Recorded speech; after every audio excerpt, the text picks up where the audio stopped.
Dieu a déjà crucifié notre vieil homme, mais cela ne devient une réalité que lorsque nous y consentons et lorsque nous le tenons pour un fait accompli.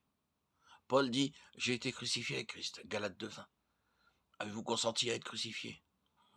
Vous ne pouvez l'être avec des réserves. Le moi tout entier doit être crucifié. Dieu vous demande de signer cette déclaration: J'ai été crucifié avec Christ. Si vous ne l'avez jamais fait, voulez-vous le faire maintenant? Nous devons coopérer avec le Saint-Esprit pour maintenir le vieil homme à l'état de crucifixion. Ce que Christ a rendu possible, le Saint-Esprit peut le réaliser dans notre vie, mais ne le fait pas sans notre coopération intelligente. Dieu nous indique clairement ce que nous avons à faire. Regardez-vous comme mort au péché. Ainsi, vous-même, regardez-vous comme mort au péché et comme vivant pour Dieu en Jésus-Christ. Romains 6:11. Par la crucifixion du vieil homme, le pécheur est délivré de la puissance et de l'empire du péché. Par la grâce, cette libération est un fait accompli. Par la foi, elle devient une expérience.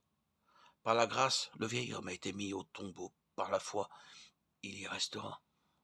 Quand le chrétien se regarde comme mort au péché, le Saint-Esprit fait de cette mort une réalité. Mais revêtez-vous du Seigneur Jésus-Christ et n'ayez pas soin de la chair pour en satisfaire les convoitises. Romains 13:14. Nous entretenons la vie charnelle par les livres que nous lisons, par les plaisirs que nous permettons, par les amis que nous fréquentons.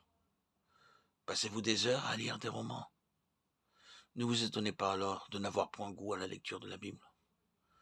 Notre être spirituel exige une nourriture spirituelle.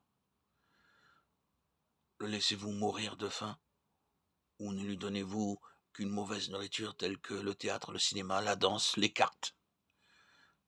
Vos meilleurs amis sont-ils une source de faiblesse spirituelle? Votre seul but est-il d'amasser de l'argent? Et consacrez-vous à cela votre temps et vos forces? Alors, ne soyez pas étonnés de la débilité de votre âme. Celui qui sème pour sa chair moissonnera de la chair la corruption. Mais celui qui sème pour l'esprit moissonnera de l'esprit la vie éternelle. Galates 6:8. Les lois de Dieu sont inflexibles. Si nous semons pour la chair, nous moissonnerons la chair. Semez-vous pour la chair ou pour l'esprit? Ceux qui vivent selon la chair s'affectionnent aux choses de la chair, et ceux qui vivent selon l'esprit s'affectionnent aux choses de l'esprit. Romains 8:5. S'affectionner est très expressif. Quelles sont les choses auxquelles vous vous affectionnez?